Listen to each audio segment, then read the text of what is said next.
Good morning. My name is Mike. I'm the editor of Mountain Gazette, and Mountain Gazette 202 is out the door. Subscribers are getting it, and since I'm just going to wrongfully assume that everyone listening to this lives in New York, let's go Mets. That's right. They had a great win. This might come back and bite me for rooting for a team in the playoffs that has historically lost all the time, but you know what's not losing?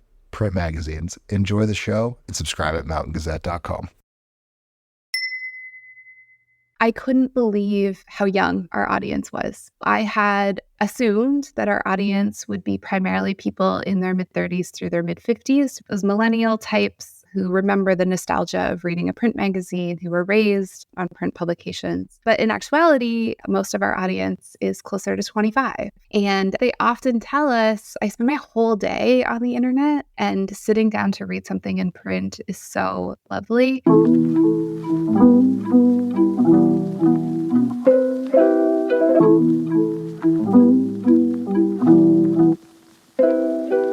The pandemic screwed a lot of businesses over, but it did a real number on the restaurant industry.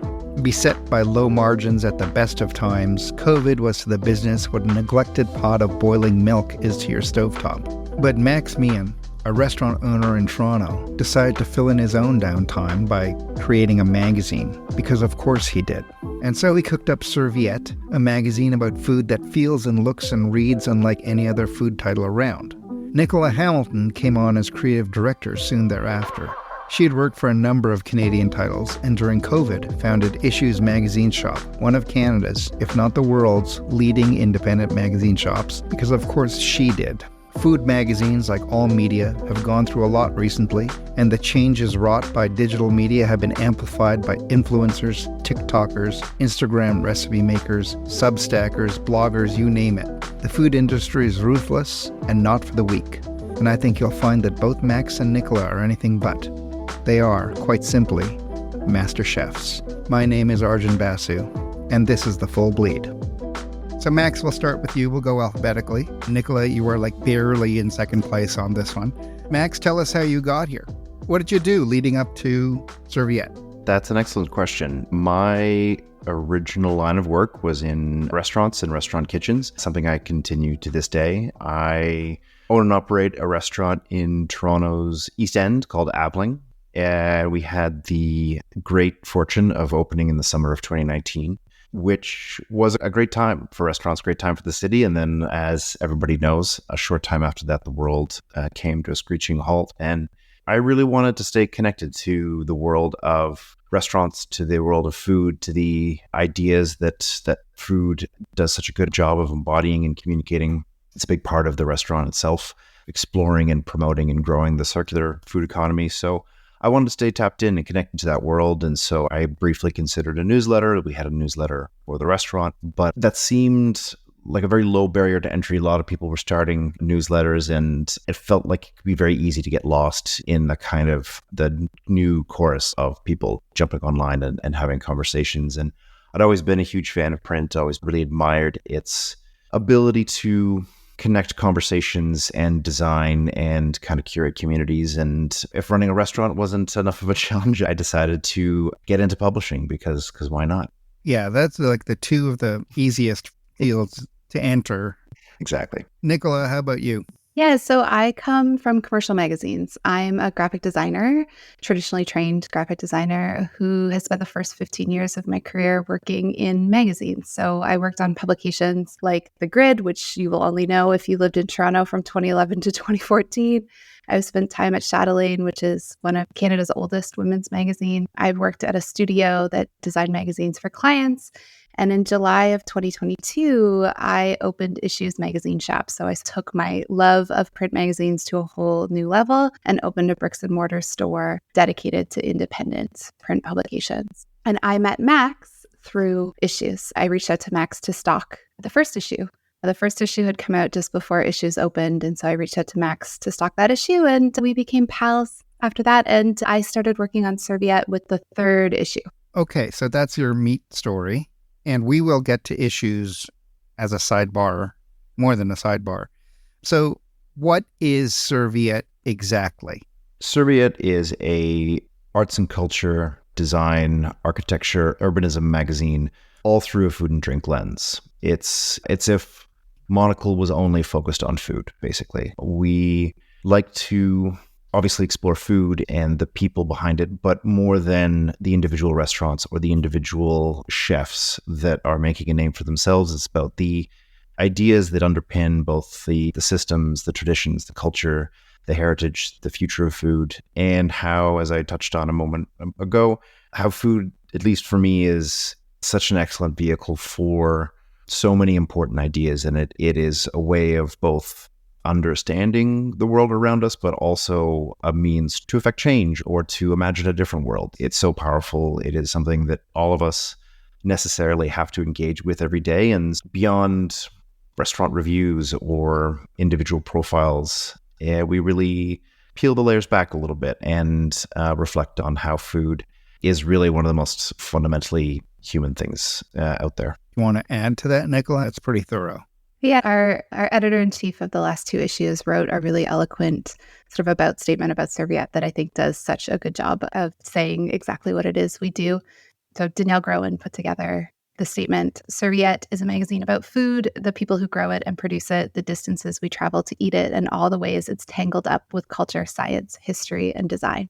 So that's the succinct way. That's how a trained editor would describe Serviette. Yeah, but as a former editor myself, I really appreciated that, because the proof of everything she's saying is in the following pages. It really does. She set up that mission statement. And Max, it does feel like an extension of the restaurant. Yeah, absolutely. I deliberately don't describe Serviette as a brand magazine. It is not a kind of an official arm of Abeling, the restaurant, but it very much is a different way of having the same types of conversations, and the circularity, the sort of trying to undiscover, read lost or underappreciated elements of the kind of local landscape and how that can have an impact on flavor. That's the experiential aspect that where we explore through the restaurant. And then the magazine does a very similar thing, but through conversation and through design and through bringing people together for a broader conversation. So it is very much 2 sides of the same coin, though I wouldn't necessarily say that Serviette's out there to try and push more people to the restaurant. It has a very kind of Canadian and at times Torontonian point of view, but its reach and its audience hopefully is very global. Definitely has been getting noticed around the world. What is a Serviette story? That's an excellent question. It's hard to define it, but if pressed to, I think a Serviette story has food at its core, but might not necessarily need to mention food every other paragraph, or it's obvious that food is the kind of the beating heart of the idea, but it often extends much beyond that. An example that comes to mind is one of the features that we had in our very first issue, which was about growing food at home. We spoke to the folks at Space 10, which was the former design lab set up by IKEA in Copenhagen. And the story was a conversation about how to design at an industrial global scale, how to design for home gardening and home food growing. What challenges are there around trying to not only encourage people to grow food, but to make it easier and fit within the IKEA aesthetic? So growing more food at home is a very obviously food-focused story, but it was a fundamentally design story. It was about a bunch of Danish designers trying to solve a problem like they would any other, but with food at the very center. For me, a Serviette story is the best kind of dinner party conversation. It's something that's like really informative, but also really entertaining. And I think to Max's point, it uses food as the cornerstone and then spirals off from there. I think about Mr. Tato. Tale of Two Tatos was a story in this current issue of Serviette that was a pitch that came into us from Anna Cafola. And it's about the sort of separation of Ireland between Northern Ireland and the Republic of Ireland, and the 2 potato chip companies of the same name that exist on either sides of the border. So while that's about food, it's about potato chips, it's also about politics and history and business. All encompassing. And what about the look of the magazine? How is it conceived visually? It's a tricky question for me to answer. So I didn't create the original look and feel of Serviette. Max, you want to talk a little bit about Engaging Concrete in the first 2 issues? Yeah, absolutely. To circle back to the idea of the restaurant and the magazine being linked in a number of ways, the same design agency that I worked with on the brand of the restaurant, Concrete Studio here in Toronto. When I had the idea for the magazine, I approached them and wanted to create an original title, original art directions, sort of brand guidelines. And we looked at 3 different directions, and the resulting direction, what we ended up with was a sort of a combination of, I think, something that felt very kind of designerly, very designed for designers, and something that was very accessible and probably familiar to the mainstream publishing and print world. It was important to me to try and have something that felt different, that felt fresh, felt like the designers had a hand in this, because food and restaurants and everything else is very designed. It is a very considered, thoughtful, artistically curated endeavor. And so I wanted the magazine to have a familiar feel, but there's always a sort of a balance to be struck between design, interesting new layouts and typefaces and approaches, and approachability. And I think it was a great compromise that we were able to strike there. As a magazine, as a print product, were there any inspirations for Serviette, or is it something new in that sense? Certainly, Monocle was a big inspiration in the way in which they approach a lot of their pieces and their tone of voice, and I'd say the optimistic tone that they maintain. That was a big inspiration, as well as a few other food magazines. Lucky Peach is definitely one that I remember really loving, though it occurred to me, I was working as a chef at the time Lucky Peach was publishing, and it did strike me that this was an insider's industry magazine. It had some appeal outside of the industry, but I think a lot of the stories, a lot of the way in which the pieces were framed, who they were talking to, how they were talking to them, it was for restaurant people. And there's not necessarily anything wrong with that. But when we were conceiving of the magazine and how I wanted to look and feel, there are plenty of little Cartesian diagrams that we laid out and plotted the different magazines, from accessible to niche and culinary to culture, general culture. Yeah, from an art direction perspective, I don't think there's any particular magazine we're pulling inspiration from. I'm pulling inspiration from the original brand guidelines that Concrete put together for Max years ago and playing off of them, putting my own spin on it. I definitely seek most of the inspiration for the art ideas and the creative direction from the photographers and illustrators that we're collaborating with. So often we start with a silly idea or a complicated idea or something that's really vague and different than some of the commercial magazine deadlines I've had in the past. We have the luxury of a little bit more time and a little bit more freedom with Serviette. And so that affords us the opportunity to really drill down or to play or to explore ideas. So those photographers and illustrators are definitely folks that are inspiring me in the art direction side of things. I think Serviette is a reaction to other food magazines or big food magazine, industrial complex, food media. Does the existence of Serviette imply something in and of itself? It's tough to say that it's necessarily a reaction or a counterpoint to... Trying to get you out of your polite Canadian here. Fair enough. Okay, I don't hide the fact that I'm incredibly passionate about food, and not that's something you would hide, but I think what this is a reaction to is the status quo that I think we all acknowledge is crappy, the way food is produced and distributed, and where along the chain value is collected or concentrated.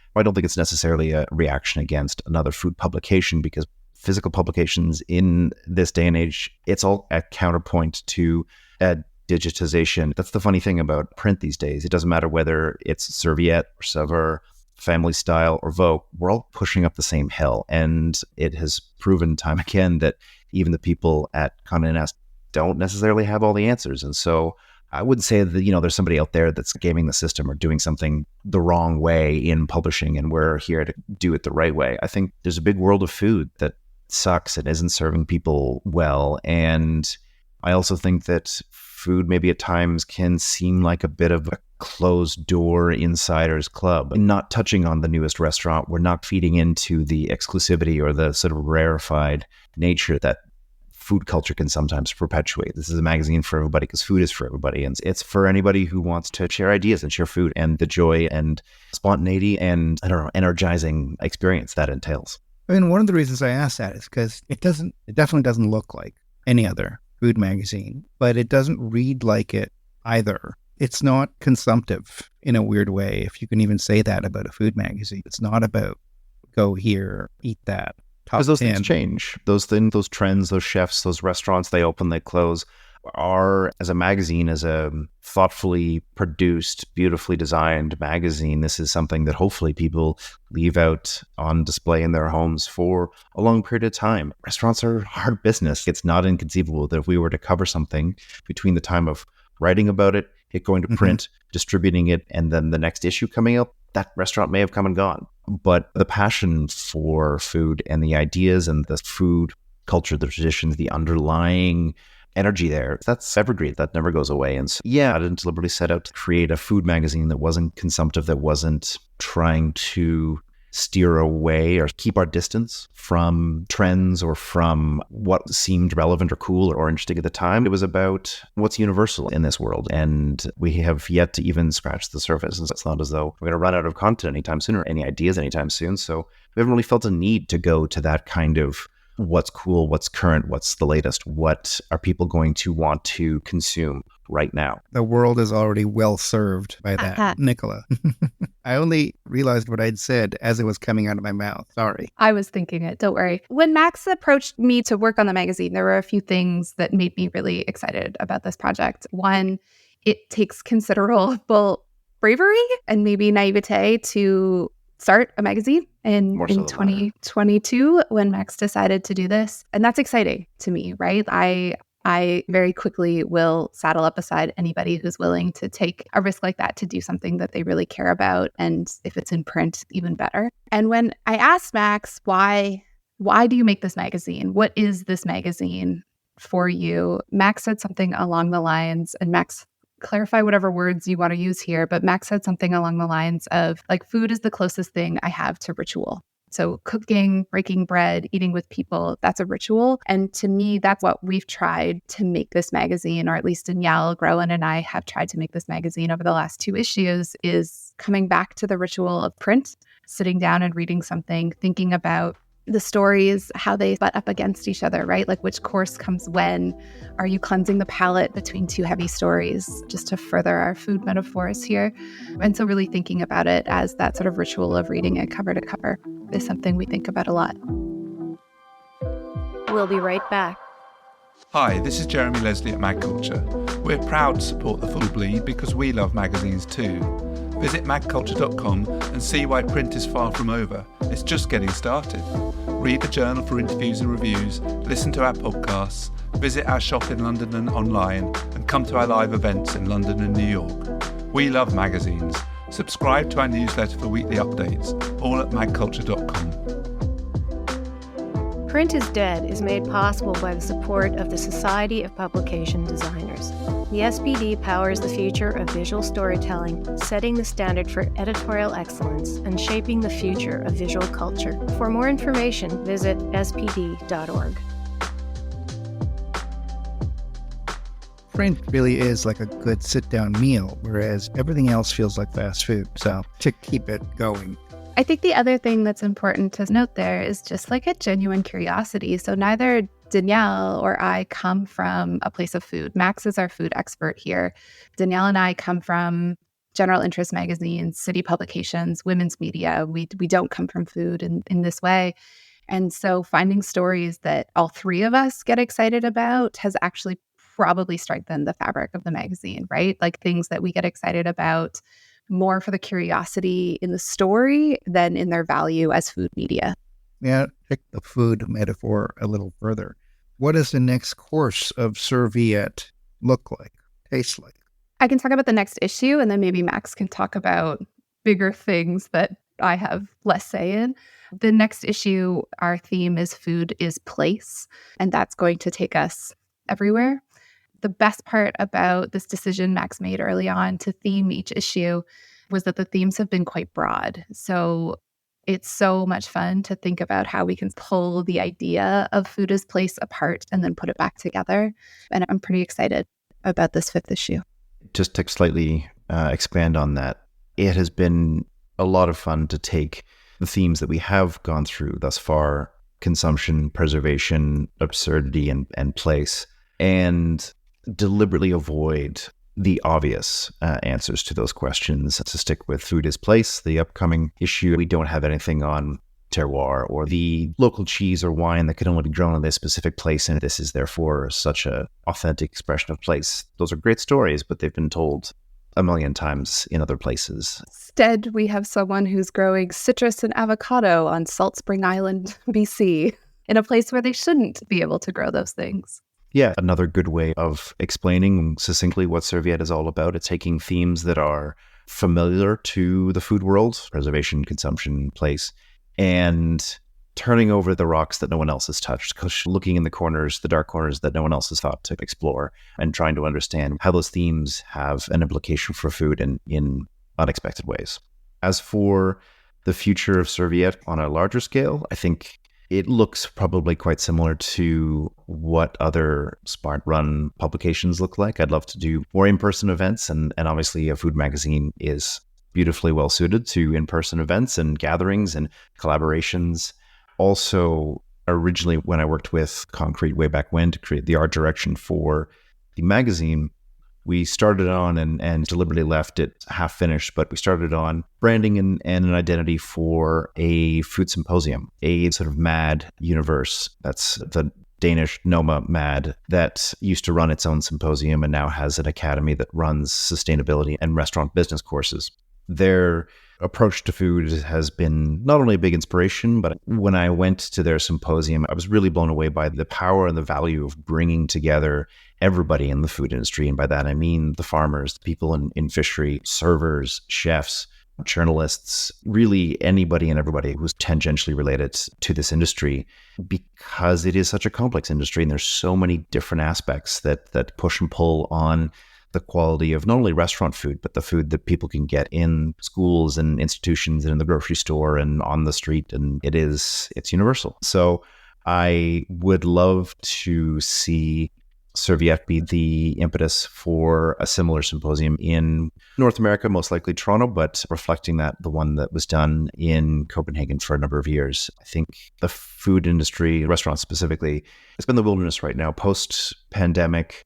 With inflation, still a bit of this ominous specter, people not really knowing what to focus on, where to put their time and effort and energy, and a sort of a dining public that has their own priorities and sort of interest shifting. It has been a long time since the restaurant industry, definitely in Toronto, certainly Canada, probably North America, has had an opportunity to come together as a whole kind of collective. There's the Welcome Conference in New York every year, but that is uniquely and probably rightly so, focused on front of house. There really hasn't been anything like that in the past, but something that is reflective of the entire industry and all facets thereof.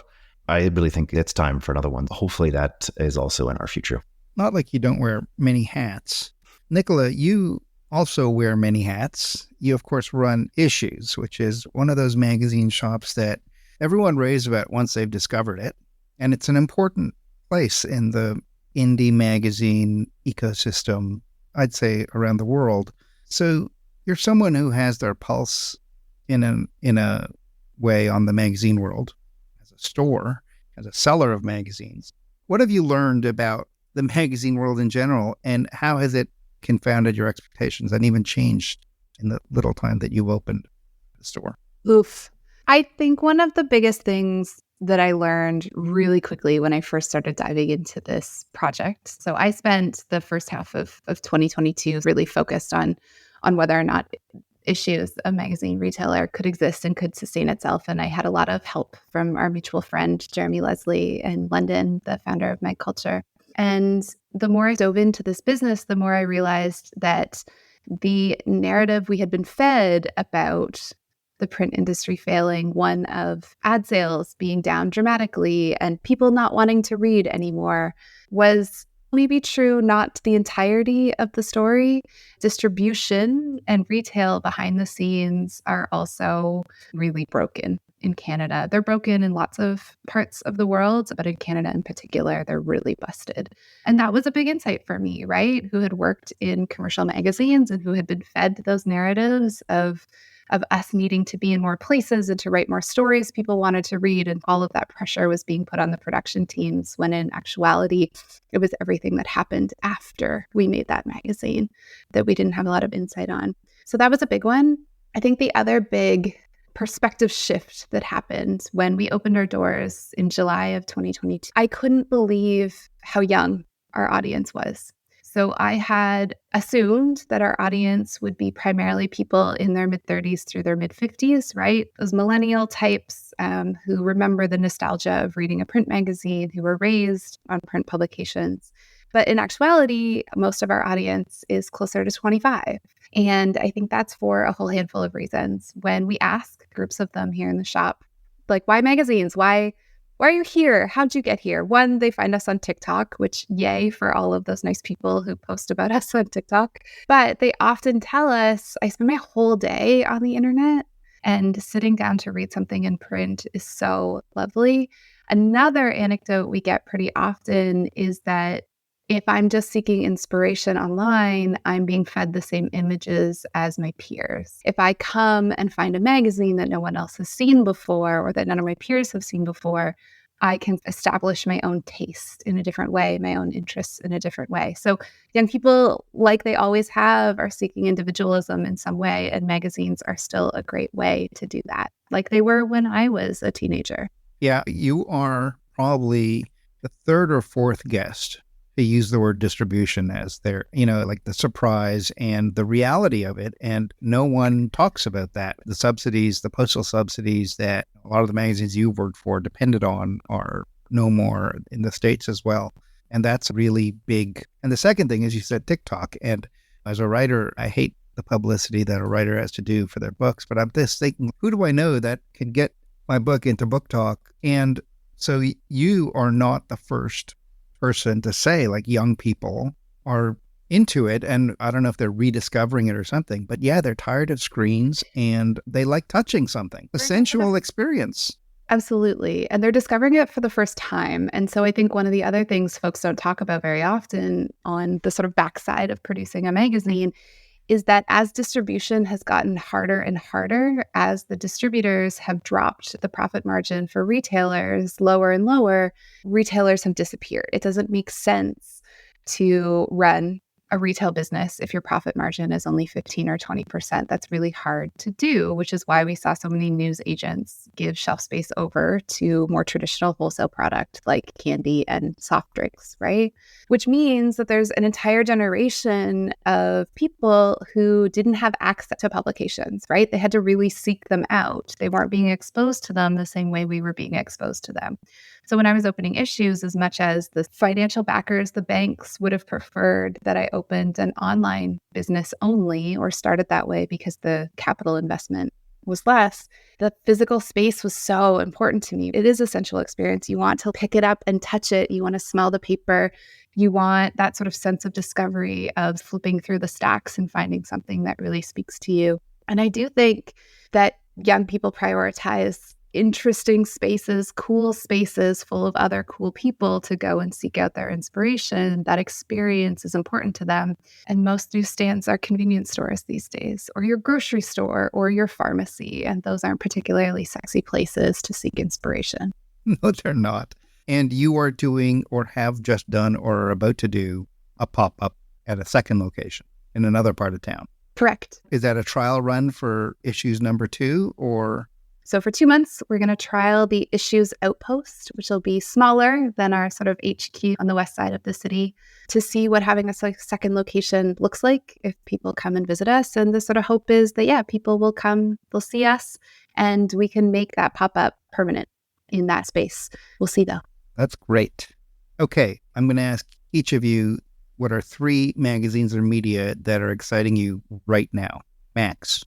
I recently finished a degree in brand strategy at the School of Visual Arts in New York, so I have been revisiting B Magazine, which is out of Korea. Each magazine covers a different brand in depth from a number of different angles, and so that has been really interesting to revisit and rediscover their brand deep dives. I've also picked up and it's just cracked open book called Sitopia by Carolyn Steele, which is about food and how it is such a powerful tool for placemaking.